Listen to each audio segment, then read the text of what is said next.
It is both a great pleasure and a great privilege to introduce our guest speaker of today, Mr. Rizvi Hassan, who reaches us from Dhaka, Bangladesh. Rizvi Hassan has completed many projects for the Bangladeshis and for the Rohingya refugees in the world's largest refugee camp in Kutupalong. Within 5 years of completing his Bachelor of Architecture at the Bangladesh University of Engineering and Technology, Rizvi Hassan received numerous awards and accolades.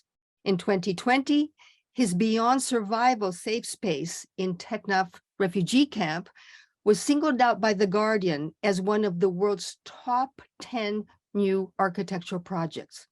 2 years later, in 2022, he received the distinguished and much coveted Aga Khan Award for Architecture. He has been named by the UN a real-life hero and acknowledged by OCHA, the United Nations Office for Humanitarian Affairs, for his work with the Rohingyas. Rizvi Hassan has innovated on so many different fronts, broken so many stereotypes and barriers that it is impossible to do justice to his creativity in the space of a few words. His architecture is a bold and visionary critique of the soulless shelters and buildings being done all over the world for impoverished population and for refugees. And part of his success comes from his profound engagement with the refugees themselves. Before embarking on any project, Rizvi Hassan holds workshops with the Rohingya refugees, including the children, trying to find out their ideas and their suggestions. This, of course, takes time because it requires earning their trust beforehand. But as a result of these workshops, he identifies craftsmen, craftswomen, artists, carpenters, weavers, teachers, and is eager to hear their ideas. And then they collaborate with him so that the final project reflects what they have suggested to him.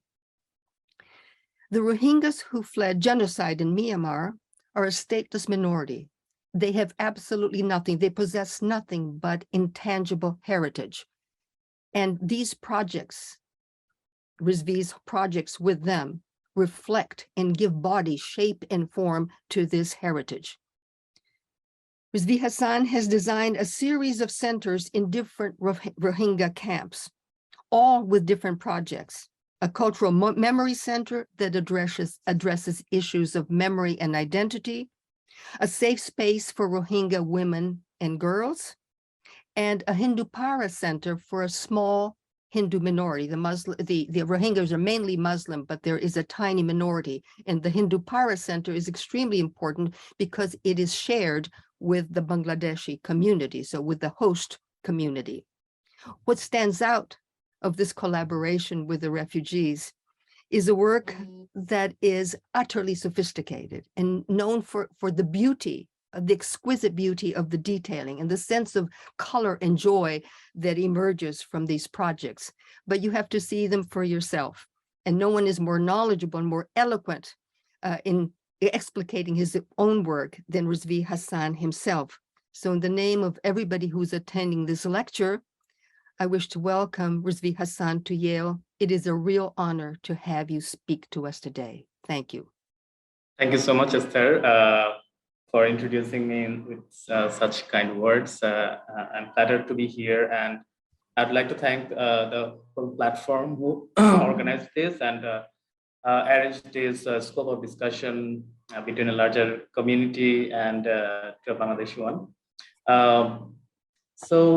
Basically, what I'm gonna try to do here today is share my experience with the Rohingya refugees in the past 5 years, what we have done, how we get to know them, and what were our observations and learning. I mean, working with them has been a massive change of our own philosophy and vision of life as well.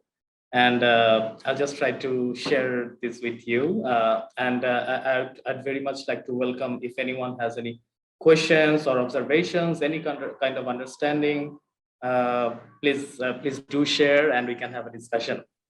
I'll just share the slides. So, Bangladesh is a deltaic landscape, and This is one of the largest delta in the world, and many architects here has been working on how really you need to work on a changing landscape. Our whole country is literally created on silt, a lot of rivers, a lot of streams, and that makes the landscape changeable. And we had the opportunity to look up on many great architects from Bangladesh who are already practicing in the field and trying to figure out this new method or new trend or new technologies that can really go with the lifestyle of a changing landscape.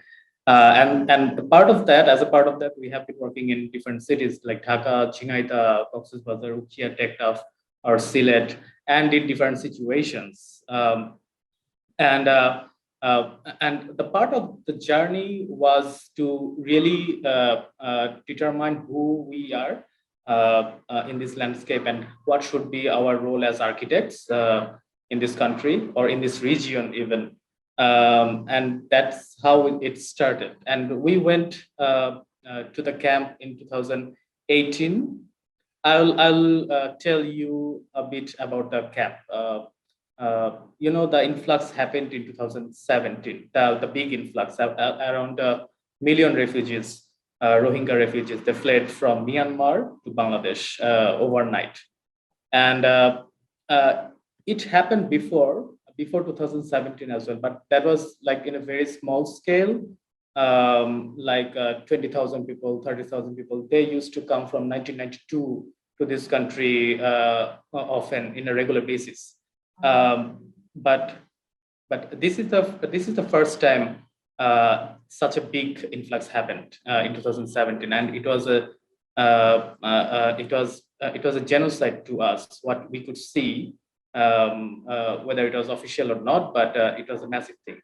And later they started building on the Teknaf Hills, the massive camp was being built like overnight. You see this was actually a reserved forest of Bangladesh, what you see here, and overnight, within weeks, 2 weeks or 3 weeks, these all trees were gone, and they were just building shelters, toilets to support this massive community.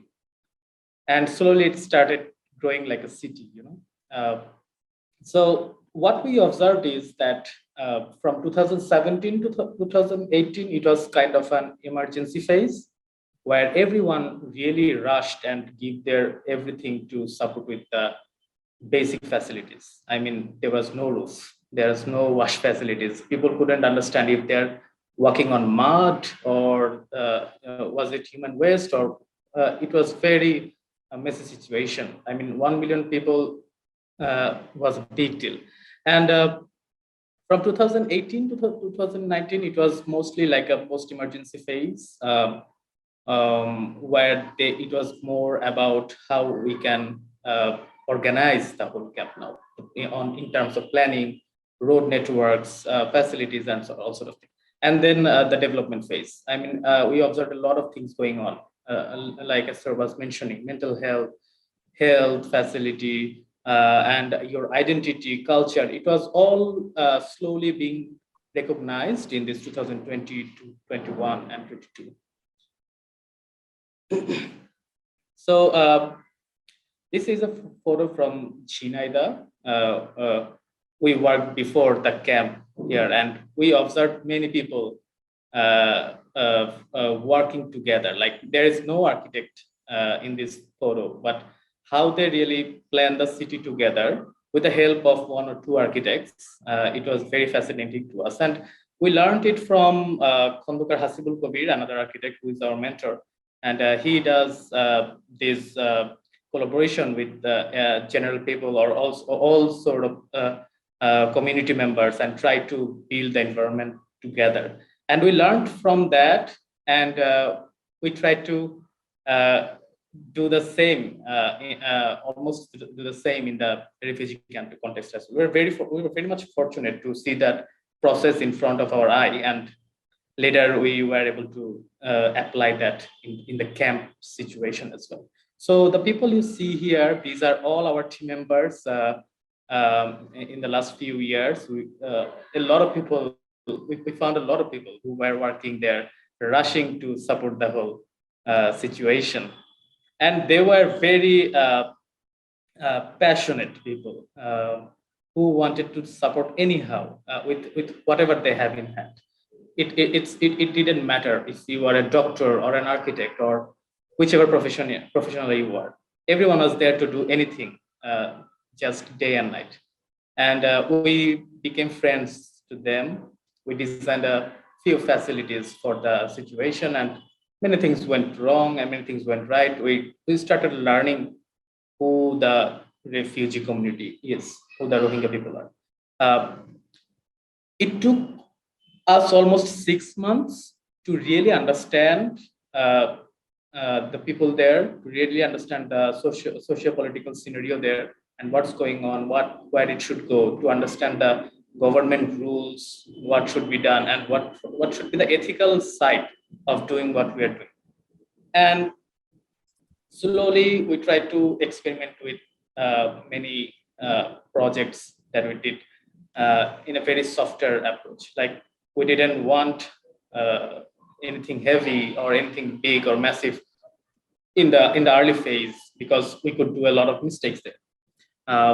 So this is a project. This is a project for the Rohingya women. It's in Camp 25. It's called Safe Space for Rohingya refugee women and girls. This is the first project where we could really collaborate with the artisans, with the refugees, and it was the first practice to build some space together. What you see here is a mix. It's a camp. Again, it's a host community as well. I mean, you see a lot of shades, the blue or the white shades. These are mostly the Bangladeshi community, the hosting nationals, and you will see a lot of shelters within this context. Like this is a camp where there is a mix of host community and the refugee shelters. Like for example, on the right top side, this is a refugee. These are the refugee shelters. The dense ones are the refugee shelters. That sort of thing. And what happened was we got to know from our friends from the GBV team, gender-based violence, who deals with gender-based violence, that a lot of problems are arising because of this mix of these two communities. A lot of violence, a lot of threats, a lot of conflicts, especially on women and girls that were being that was coming to the scenario. And we were working with BRAC at that time, and BRAC decided to deal with the situation, and they said, okay, maybe we can sit with them and try to consult what we can do, and maybe create a platform where we can actually share these thoughts and share these conflicts and try to deal with in a legal way or professional way. And this was a project. This was the space or structure that we designed with them. It was suggested, or the communication was made with the women that what they want to feel safe. So they said, okay, the camp is very brutal, and they don't feel safe or relaxed in any room, any space. You see all the boxy shades there. They don't feel safe there because people peek through, and you can see everything what's going on. They can hear you. So what we suggested, okay, maybe we can create an interior court, open up to the inside, and which is very colorful and vibrant, and there are a lot of layers surrounding to it, and that probably will offer you a better sense of privacy. And this was the space. You cannot really see what's going on inside from outside. It's a very ragged thing. But the inside is very, you have the colors. I mean, you feel open up when you are in the courtyard. And it was a success for us because a lot of users were coming. Even I want to share one story that I liked most about this structure is that we were observing many these sort of facilities in other camps. And what we observed mostly is that uh, the male members of the community, they don't feel very secure to let their female members go to such a facility. They think that it's a cultural threat, it's a religious threat, and many issues. So they always used to say no to the female members that don't go to a facility that is run by an NGO without our permission and that sort of thing. But the fun thing is when we started building this, everyone started calling this a stadium. The male members, especially, they were crafting the space, and they said, "Please." These were the craftsmen, and they said, "Please hire us in this facility." And we said, "This is a woman facility. Why do you want to be hired here?"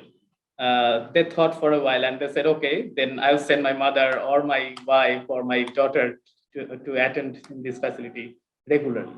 So this was the first time we thought, okay, maybe the space is actually making some change.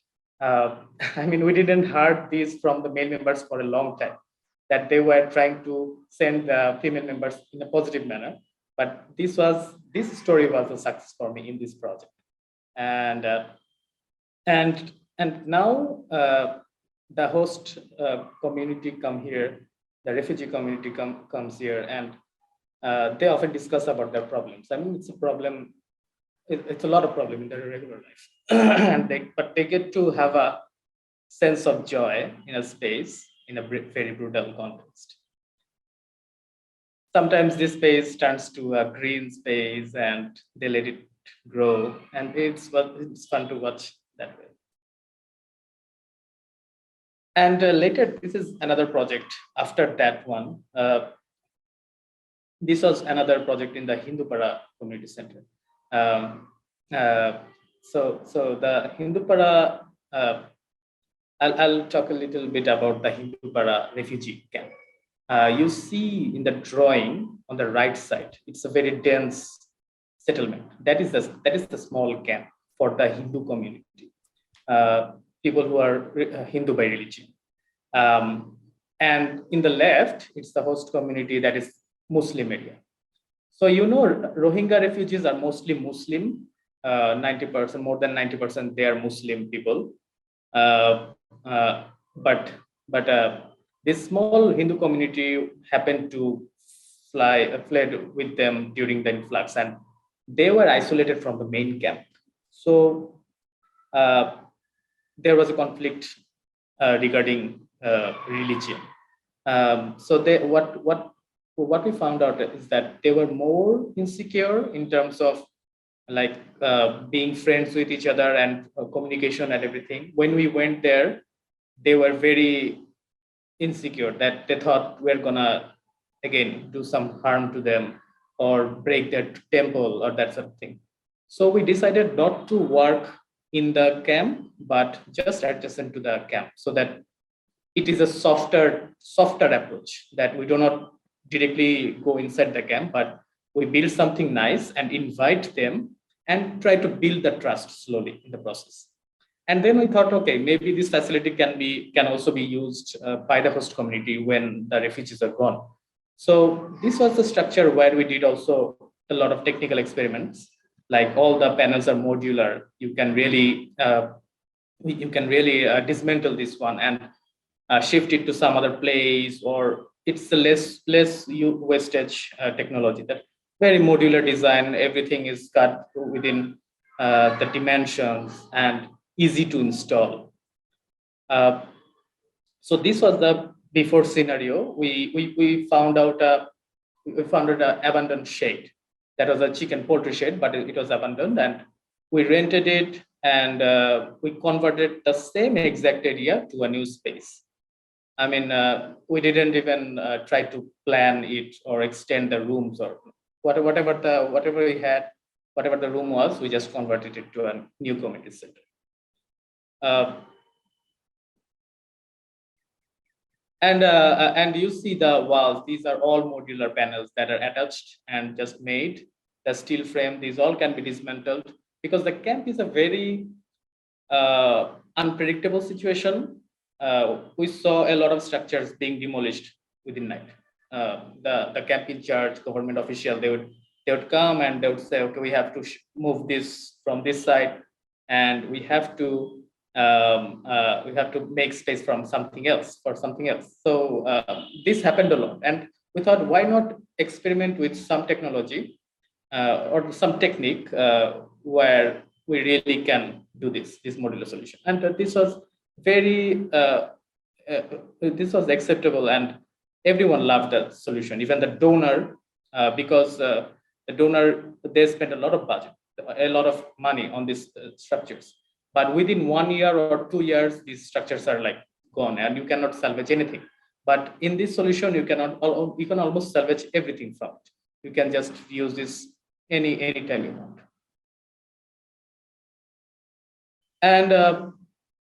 And you see the color, the essence, the texture was very important for us, because we tried to connect with who they are. I mean, with their skin color, with their clothes, what they can relate to. And it was not very difficult, because we looked around the clues, whatever was in the surrounding, and we tried to bring the solutions and compose the solutions. And yes, and later they had fun when it was inaugurating. They were painting the space, they were enjoying the columns and everything. And in a similar technique, we built a lot of structures for the hosting villages as well, for the Bangladeshi community, not just Rohingya refugees. Because it was also about balancing the conflict or peace between these two communities. Because the host community, they were arising these issues that, okay, the refugees are getting a lot of facilities because of their influx, where the host communities are still poor and they do not get anything. And the government had this rule that, okay, maybe 25% to 30% fund will be spent for the hosting nationals. And this was one project that we did for them among several. And in the meantime, we also supported the government with our solutions. This was a government building on the left that was converted in a very short time. Probably took 3 months to design and construct. Now all the meetings, all the ideation or decisions are made in this building. This project helped us build trust with the government as well. I mean, they started understanding, okay, an architect can offer something in a very short time period, and they don't take like 2 years to design and construct for 3 years now. But this is not very perfect, but this helped us a lot.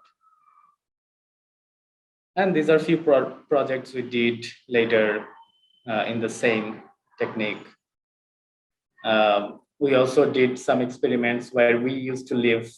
This is the left home you see. We converted it to the right one. The left home, the owner, he drives a car. He's from the community where we used to live, and we thought, okay, maybe we do a little bit experiment with the here in the host community, and we rent the space and turn it to a studio like this. And he was very happy, and he's a friend of ours now.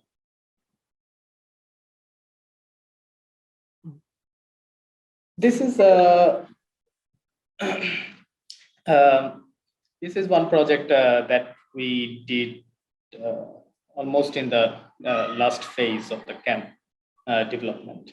I mean, after working in many other centers or many other camps, IOM, UN Migration, they decided that they wanted to deal with the identity and cultural issue of the Rohingya community. And this was a project under the mental health and psychosocial support unit of IOM. It started with few cultural activities or creative activities. And they tried to figure out who the Rohingya communities are with their products, with their techniques, bamboo weaving, basketry, with their stories, oral stories, and stories from children, the elderly, and they discovered that this is a huge thing. I mean, their stories, their culture, their identity is something that we are completely overlooking. We are just building shelter, shelter, shelter, shelter for them. Uh, but we are actually not trying to understand that they are actually a community that has their own unique identity and a lot of stories, a lot of skills that they can share with the world. And at that time, Manuel Marcos Pereira, who was the chief of mission from IOM, he was a very visionary person, and uh, he and the team they formulated this project. Said, okay, maybe we do a project that really changed the idea of Rohingya community completely to the world. How we can do that? So we were involved at that time, and we were called, and we started started the ideation. Okay, how we really can involve and really can understand. And so what we did was we did a lot of workshops and one-to-one interactions and person-to-person interactions, and with the elderly, with the children, with the female group, community key leaders, and really try to understand their stories, as simple as that. And we arranged some design workshops. It's in the camp. You see the back wall is almost like turning down. That is also be breaking apart. But this was our shade. This was our office space in the camp, and these were all the refugee volunteers there. And many were carpenter, many were school teachers and university teacher from the Myanmar. Uh, and they started gathering through this team, and they shared all sort of idea, history, all sort of information. And you see the boat there, they made it here. And this was made by Nur Ali Chacha. You see the old guy here. He is a very thug type of person, a very hot-headed person, and he makes the most beautiful boats you can imagine in the community. So we started having fun with these guys, having design session with these guys. I always remember that how we had classes in the universities. Like I'm from BUET, Bangladeshi University of Engineering and Technology. I mean, I always tried to replicate that in the camp. I mean, they don't have to be the university students, but we can have the same sort of knowledge sharing things. We can have classes, we can have studio tools, we can do things together. And it was not very expensive because they are carpenters, they have the tools and they have wastage materials, and they used to make this out of quite, it didn't need much budget for that.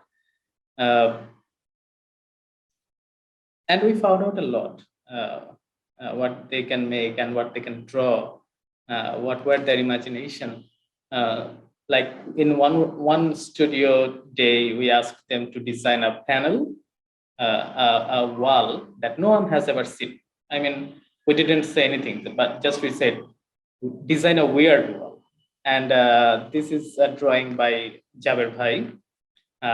He is an artisan. So he made these panels from that is the window panel, but that can be converted to a table and a chair, so the wall is not just a wall, it's also a functional. And we didn't ask for this model from him, but he made it either way. I don't know why, but that excited everyone. That said, okay, we're dealing with something very exclusive here, and passionate people here. This was his portfolio. You can see his name is written in the chart. So we try to find out stories, things, even within the group of IOM. In our office, we try to gather as much information as we could, because when we are dealing with a community and we're saying that, okay, it's a Rohingya Cultural Memory Center. I am not the person to decide who is Rohingya. The information that I'll get, if we can compose that or assemble that, or we can make use of that for betterment, probably that will give some sense of their identity. Not all, but maybe some sense. So we try to gather a lot of information, and anyone's idea, anyone's thought, anyone's comment. And we found out many techniques that they use. Again, workshops. You see on the right, these are our master artisans teaching to their students the Nipapam technique for the roofing. This technique is almost lost. I mean, in Bangladesh, you cannot find it anymore. But we try to revive this through them. And this is very effective. This technique is actually very effective. I mean, we use thatch in many roofs, but the thatch, the problem with thatch is that has to be replaced every year. I mean, every year you have to do this investment to replace the whole roofing system. But this technique, the NIPA, it can last for 10 years. I mean, if you can tie properly, it can last for 10 years. So we said, okay, it's a big facility. We cannot just change the material every year. We have to use this, and it also goes with their culture. And a lot of similarities happened. You see on the left side, this is a drawing by an artisan. We asked him to think of a meditative space or a peaceful space where he will find peace in the camp.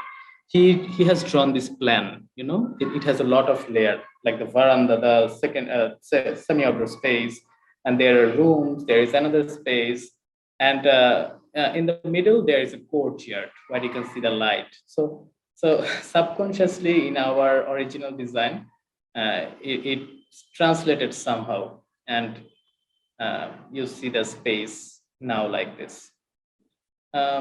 So the idea of this space is it's kind of a living museum. People come here, they have trainings, they talk to each other, they see the cultural objects. There is a display, changeable display all the time, and it changes time to time. And there are some permanent exhibit. You know, so it's sort of a breathable space for us within the camp. I don't know if it really fits the definition of museum, but it's a breathable space for us. And the process, it was class every day. Every day it was a fun class to attend.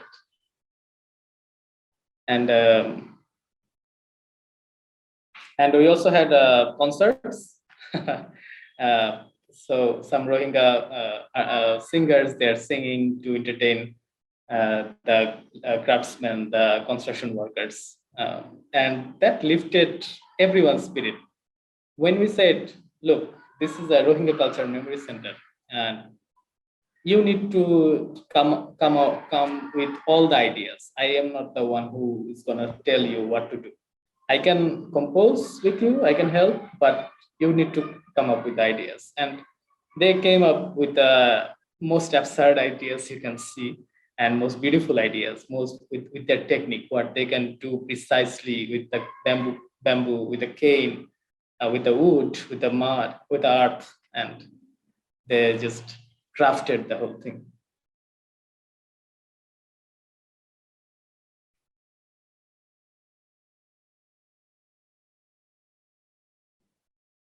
This is a small wall of memories or wall of windows. Every window is made by an individual artisan, and that window says about their story or memory. You can open a lot of panel and you will see a small flower, cow, the rice field, and that says a lot of stories in one wall to be shared with the young generation who is being born in the camp, never seen their past life in Myanmar, and they can just somehow relate to the oral stories that the elderly shares.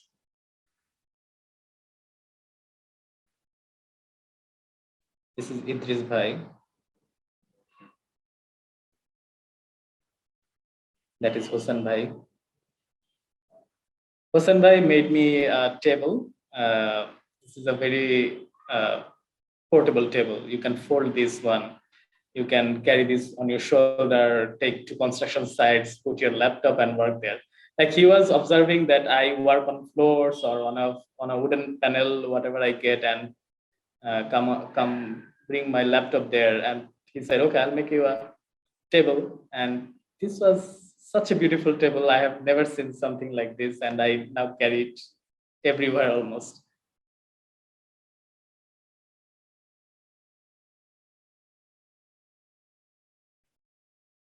These are the final crafted spaces.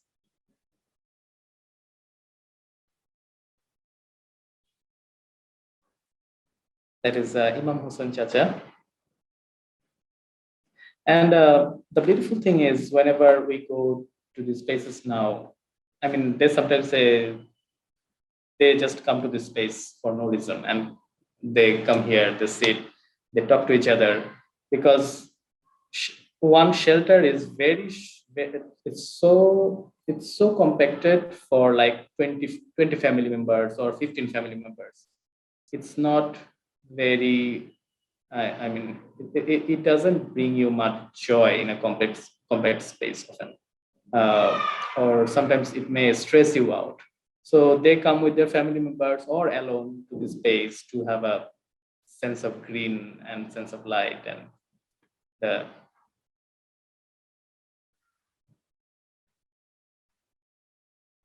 in the middle, that was Dimitro. He is a psychologist. He is an Ukrainian. And we had a lot of conversations as well, how we can really connect with mental health, this creative process. And now he's in Ukraine. He had to leave the scenario before the construction was over, but he was observing the whole process, and he said that this is the first time he saw a creative process or architecture really has to do something with mental health, and it really connects. I mean, when everyone was enjoying singing, he said, okay, this is something you can really measure. There is no doubt. And we sent him photos in WhatsApp. I hope he's well, his family is well. But remotely, the photos makes him smile. And yeah, this space now is actually a very important one, because almost all the officials, all the important officials, the government officials, they come here whenever they visit the camp. They definitely come to the Rohingya Culture Memory Center to really understand who are Rohingya. And now they have a complete different sense about this whole community. That okay, this whole community is not just a wild community or someone who cannot do anything. No, they can do a lot of things, and they cannot be neglected. The world has to take this community seriously, no matter what. And later, we arranged, we worked with many other organizations like some NGO Forum here. And this was in our villages, in Bangladeshi communities. And what we really observed or understood is that migration, maybe that was an international migration, or what we were dealing about were the refugees, but internal migration is a big issue in Bangladesh as well. People are leaving their homes in villages. They don't have much clue what to do in villages anymore, and they try to get to the city. The city is a messy situation. There are slums. I mean, in a lot of cases, this is worse than the refugee context. There's no comparison, definitely, but in a lot of cases, people don't care about the villagers who go to the slums, stay unhealthy, no life. I mean, so now what we're trying to do is we're trying to enter into these villages and trying to create some sort of example that will tie the people with where they are that will create good examples in the community and build on the place. You don't need to really shift for life to the city. Yes, you can go to the city, you can go visit, you can go for different facilities, but you don't need to leave what you have, what such a beautiful landscape you have. And how we can really create good examples in the villages, that is our prime goal now. And we are working on that. We're trying to plan with them, share with people. This is a photo from one same workshop. Like in the morning, a kid was doing this, and in the hall, this guy was like, they were doing the same thing, and it was. We were surprised to see the similarities of these people, the kids and the people. So we thought, yes, everyone enjoys this, the drawing, the building together, and in last year, there was a flood in Sylhet area. Uh, we went there for a very short time, tried to understand uh, what is happening, what can be done, and tried to learn a lot from them as well. And we made a uh, small raft for them that can be for the madrasa children, because during the flood, the lands get very isolated. People don't get connected, often cannot get connected, or they cannot carry their furniture, their household items to a safe place. So we thought, okay, we went there for a week, and we experimented on a raft, how this can be maybe a tiny classroom, and it can be used as a transport during an emergency. It, it was just it was not really a project, but it was a project where we can really get into the context, get to know with the people. And we made some friends there. We found some artisans, some female artisans. They make beautiful weaving mats. I have never seen this in Bangladesh, in anywhere. We found those beautiful pieces, and this last week maybe, we brought those mats to Dhaka Art Summit. There was an exhibition, and they were sold to people, and this fund went to the artisans, the female artisans from these rural areas. And that's how we're trying to connect, like from different rural spaces where they probably have not seen city much, but they are now being connected. They are exhibiting their product to a exhibition in Dhaka through us. We're just trying to be helpful anyhow. Even through a toilet, like we wanted to design a toilet because that was their primary need, one of the primary needs, a nice, healthy toilet. And we offered them that. We had some fun, and we said, okay, don't just waste this on rice or, because they had the food. Many people were coming with food, rice, lentils, and everything, but they didn't want it. They didn't ask for it. So we thought, okay, maybe on an emergency we can do many things. To some families, we provided them with materials what they can repair things with. Some with this sort of toilet where they can later extend and make it a washroom as well. So it was always organic. It was never one decision that we are going for this and do this. No, we always try to go to the context and try to understand, okay, this should be the appropriate thing, and we try to do that. Maybe next time we don't build a toilet. So yeah, that's for a impermanent life. I think presence is very important because it's always changing. It's always new decisions. It's always new understanding, and your presence can make a lot of change. That's our observation. Whenever you are present there, you are still there, and you try to understand who you are working with and what is the purpose.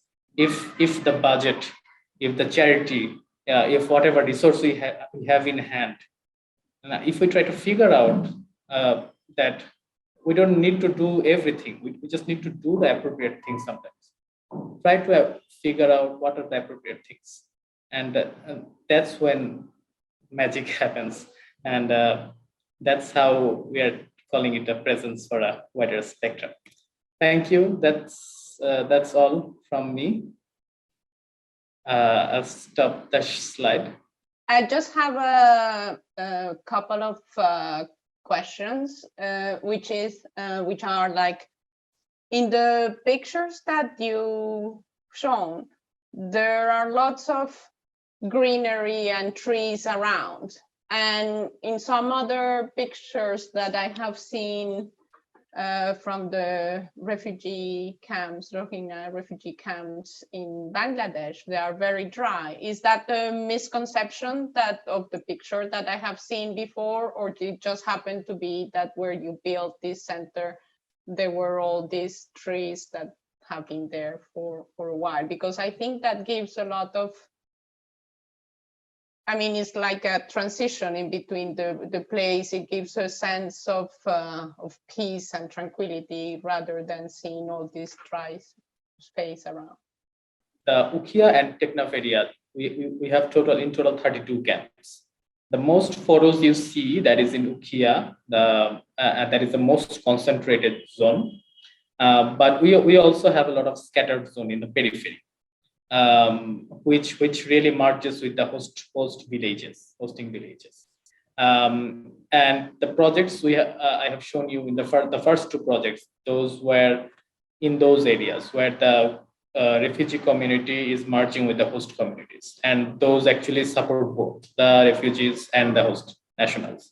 So those are still green, but for example, the Rohingya Cultural Memory Center, that is exactly in the middle of the whole camp. And you see all the shelters surrounding. But the good thing is, when you go now, you will see a lot of green. People have worked on that, on projects, how to make it greener, cooler, and how to revive whatever we had. But the first 2 or 3 years, it was very barren, very barren. It felt like a desert. But now the scenario is a lot better. The green is there. It's cool. The camp is way more livable. Rizvi, yes. Thank you so much for that very moving and very beautiful talk. I mean, the work is so creative. And I was struck again how you have offered the Rohingyas with whom you have worked a support for heritage. And so on both heritage, but then this and memory.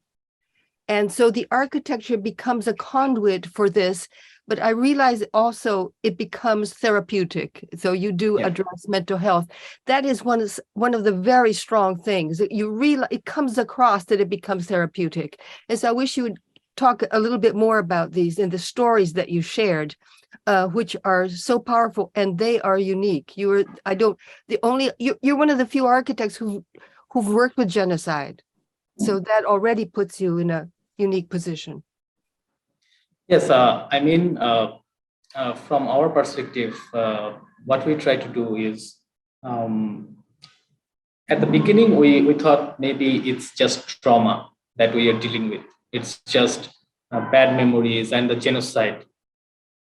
The genocide was such a difficult time for them that we overlooked what they had in past, the good memories, and people were a lot focusing on how you get rid of the trauma that you had, but they were not talking about what good memories you had, what songs you used to sing, what poetry you used to have. So sometimes, I don't know, probably memory and understanding, probably we underestimate them sometimes, that probably it's a compartmentalized thing, that we think they are refugees, that's how they need to be treated in a way. But they are also regular human being as well, right? So what they have, they like to have joy, they like to dance, they like to be motivated. They don't always like to talk about what they're going through. No, they don't.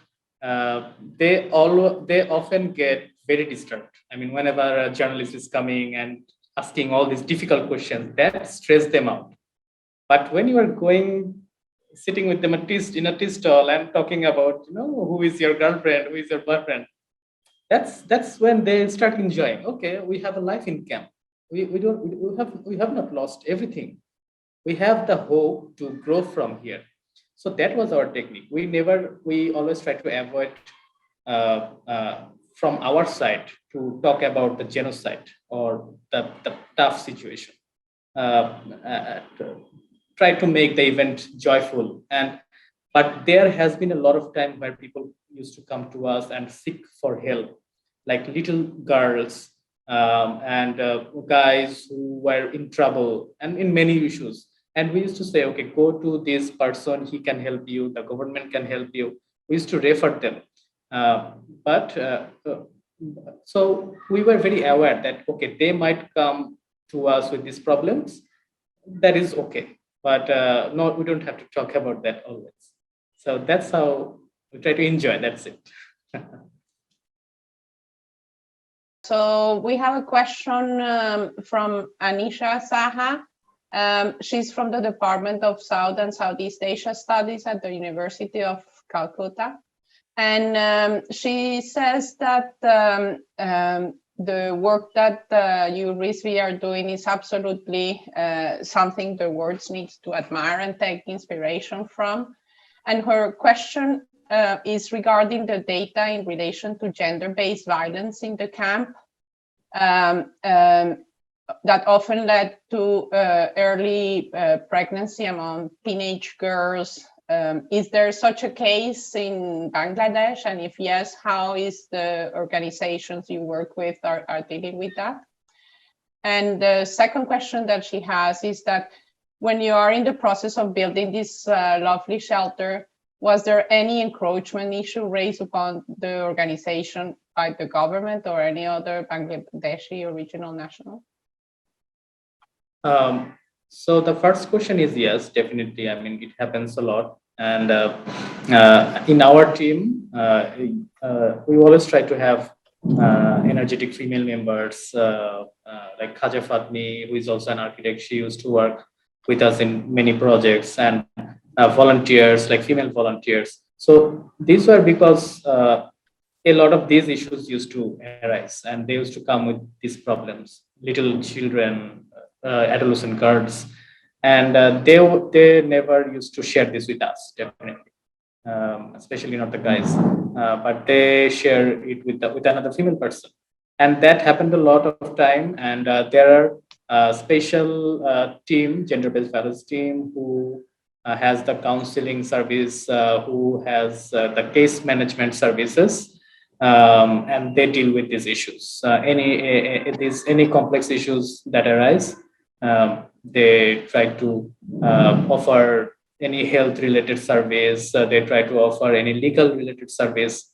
So BRAC, ActionAid, and many other organizations, they have these services. So the center you saw in the beginning that has a courtyard inside, one of the room is a counseling room, one of the room is a case management room. So there is always someone there who is there to support these females, maybe because they often don't share this in front of everyone.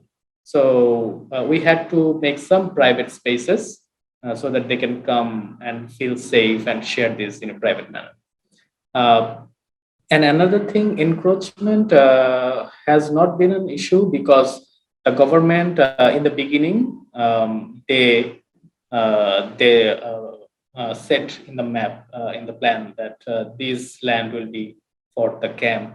And when we used to build in the host community or in a village, we used to have this dealing with the landowner that, okay, we are renting this for 5 years or 6 years, and they give us the land and we build the structure, and we have this understanding, okay, when we leave, you can use the structure, or the community can use the structure, that sort of thing. So encroachment was not much an issue. You mentioned that the roofing, the thatching technique that is used goes with the culture. And I was just wondering if that is something that has been in place, forever, or is there more of a story that you could tell us about how that technique relates or is integrated with the culture? The roofing technique. Yes, so the NIPA technique, that what we found out is that we talked to these craftsmen, and they said almost 90% houses back in Myanmar, they used to build this with this material. So about NIPA leaf is that this grows on the salty canals, only in the saltwater sites in the canals. And you cannot find it in regular water area or something. So in Myanmar, they grow a lot of these leaves, and they used to have build with this leaf a lot. And specifically the technique that you have seen in the photo, they sew the leaves with a stick of bamboo and use it like a tile, one on another. And one day, what happened is that we made a sample of this, and we are taking this by hand with us in the camp. And many people started gathering, and they said, "Why did you get this? This is from our home," and random people from the camp. So that's how it was connecting. We're saying, okay, this is really working. And we thought, okay, why not maybe arrange some workshops? We arranged this workshop in another camp in Teknaf to distribute the knowledge from the elderly craftsmen to the young who doesn't have any clue about the technique. Even for our country, this was used before, but now they don't use it anymore. So it was a learning for us as well. We didn't really know about the technique. We learned from them. Now in the Dhaka summit, we made a wall with the Nipa palm leaves. And many people started asking, okay, is it a coconut leaf? I said, no, this is a leaf that you should know and you should use. So that's how it's being connected. Hi, I have a question, if that's okay. First, thanks so much for sharing your work with us. It's really incredible. And I wanted to ask if you have any advice for students who, like architecture students who are interested in working with refugees in a similar lens to you.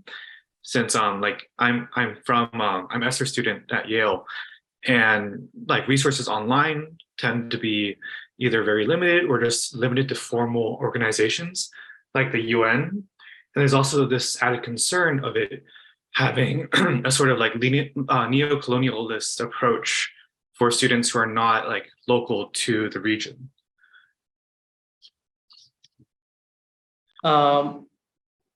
I mean, yes. If someone is not local or they don't have much difficulty to have these connections, build connections and everything, it's okay. I mean, you can build a team, or you can get connected with the team with the locals, with the refugees, make friends with them, and try to connect in a voluntary manner or with an organization, whatever the scope is. But it is possible because many artists or other professionals from other countries, they started working with us. They are working here still, and what they do is they team up. They have a local person. They have some volunteers from the refugees. So there is a system where you can blend in. It's when you come to the context, you are not alone. You are not really dealing things alone. So, but the key is, what is your intention? If you have the intention to help, if you really want to come with everything you have and try to be useful, people will understand that you are useful and they will take your help. I see a question from David Palazon. David Palazon was, yes, I'd like to, David Palazon, if you can come online, I'd be very much happy. He was the curator of the project. He is an artist, he's a filmmaker. He has been a huge thing for this project as well. You have seen one photo of him like working on the workshop, one of the workshops. So a lot of ideations. He has been our teammate, our project manager for a long time, and we did this together. So what was the question, David? If you can ask directly, I'd be. Can you hear me, Rizvi? Yes, David, how are you? Long time no see you.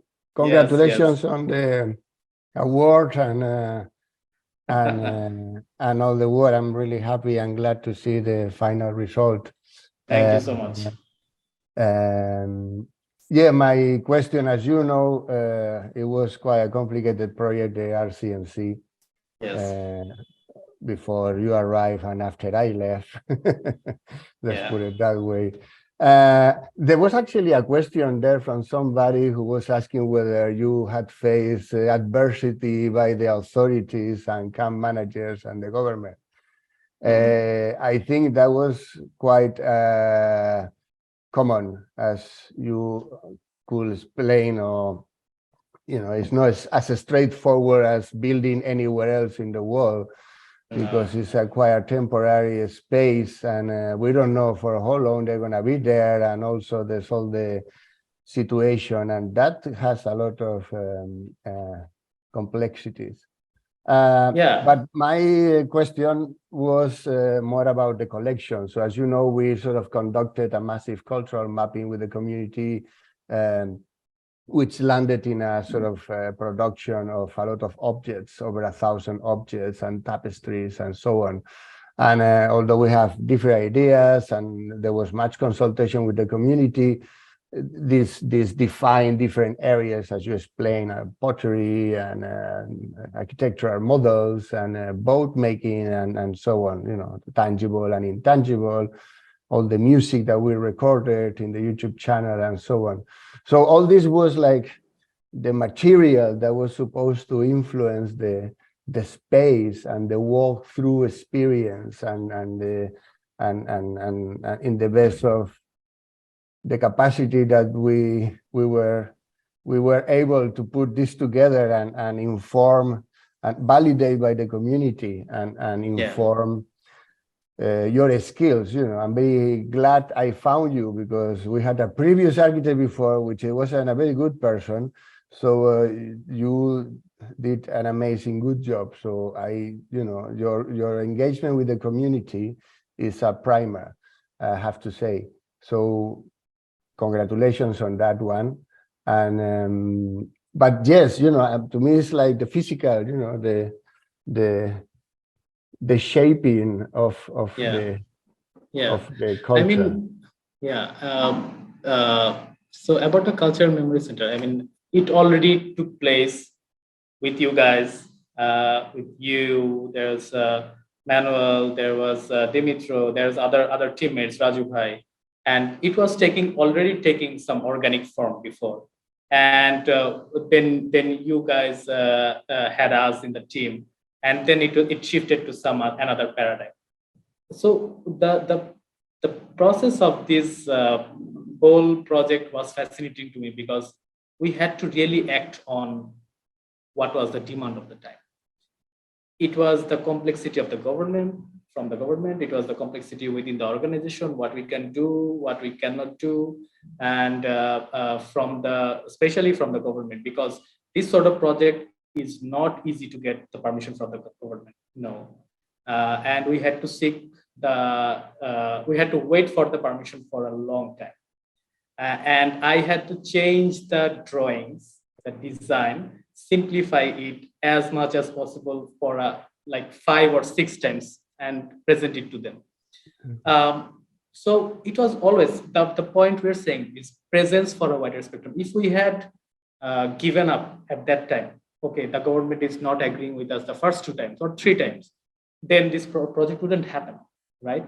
So what we try to do with whatever we have the opportunity to do without breaking the harmony, without breaking the socio-political scenario, without harming anyone or attacking anyone.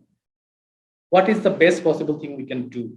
That's how we simplified a lot of things. Of course, I remember you had the major guidelines were built by you, designed by you, that what should be the inside things and what should the curation, the narration. But then we faced, when you left, we faced these issues from the government that you cannot do this project in the camp. And camp in church, he was not convinced. No, this is some cultural project that is not applicable in the camp. So what we try to do, we try to shift it a lot to learning things, like learning space, training space, and we had to convince them that this is a mental health facility. this is something that is related to mental health. Their culture is there, but it's not a luxury thing, or it's not something that you can have in Dhaka or other cities or other communities. What can be the translated version for the refugees? What can be the simplified way to not really be a threat to also the hosting nationals? We had to take that in mind, and we simplified a lot.